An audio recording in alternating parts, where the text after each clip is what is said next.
Right now, we're relying on basic state aid. If we conclude that more is needed, we'll have to deal with that at the time.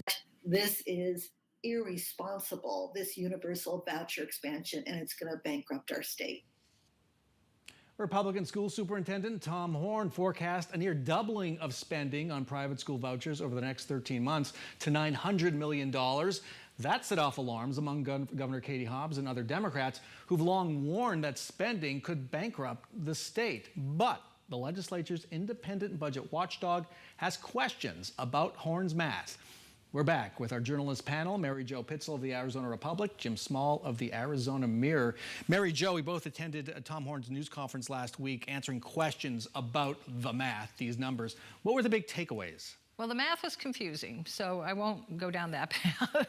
I think the biggest takeaway was that, hey, we've got a program, it's growing like gangbusters, and we're going to be marketing now to lower income families, particularly Latino families. I mean, it was sort of like holding up a big, flag saying, sign up here, we're coming for you. And it was interesting that Horne took pains to, point out that yes, he is the superintendent of public instruction, but he does feel like it's his duty to promote this program, which promotes private education. Right, and they are aggressively promoting it with spending. Yes. That he wouldn't disclose. Spending of unknown amounts, has not disclosed who the vendor is. I think he said that will come out eventually. Well, yeah, it will, because there'll be public records requests. Yeah. I mean, it's public money that's being spent to promote this program. Yeah, through all kinds of media. Jim, did anybody see this kind of spending coming?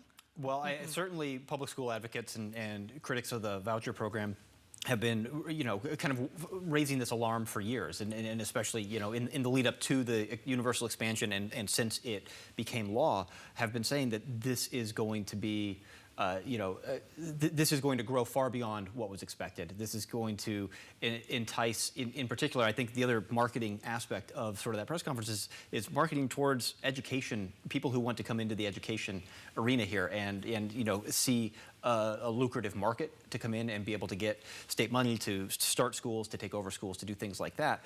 And so they've been talking about that. I mean, Governor Katie Hobbs, even in her State of the State address earlier this year, talked about how we would soon be, facing, billion-dollar annual expenses on this program. I think her timeline, her horizon on that was several years out, not so much in 2024. Right, when there's not going to be a lot of money in the budget, it appears. One big caveat that I mentioned or alluded to earlier, an analyst with the legislature's independent Joint Legislative Budget Committee warns the projections are, quote, highly speculative, and he wants to see the methodology, which is kind of interesting. We've seen it.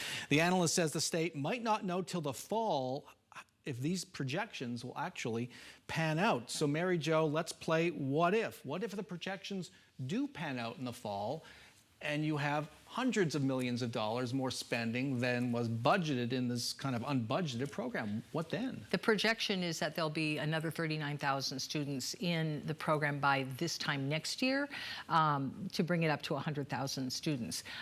If that plays out, I mean, it'll depend where these kids are coming from. Horne claims that this will save the state money because the voucher amount is 90% of the state aid that goes to a kid, but that is based on the aid that goes for charter school students, which is a higher amount of money. It actually costs the state money. So to the extent that you have kids who are coming in who have never been in the public education system, that's all a straight cost off of the general fund. And then if you have kids transferring from public schools to vouchers to an ESA, that's also going to have a cost. So whether that will all grow into 39,000 by this time next year, we don't know. We'll know more, as JLBC pointed out, in probably late fall, by the time we see what enrollment in the public schools are. How many kids are they losing kids? And presumably they would be losing them to ESAs. And I do want to point out that JLBC report notes, and this is important, this is a talking point on the pro-voucher side, that it does cost more to send the child to private school than to public school. Not much, but it is more, and basically even a wash. If the legislature did have to come up with even $100 million right now, based on budget projections, does the state have that?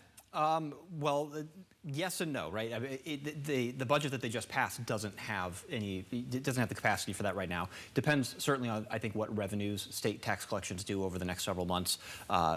They have been generally trending up or beating projections, but I think based on the new budget, those projections are all reset, and so we're going to have to kind of see how that goes forward. The state does certainly have its rainy day fund, which is designed to be used for fiscal emergencies, for things like recessions, really kind of big catastrophes, and there is a lot of money in there. I don't know if legislators would have the appetite to dig into that, especially with the idea that there might be a recession looming around the corner, that money might need to be used to actually shore up the bulk of state government. You know, that recession's been looming for a few years now. Yeah. I'll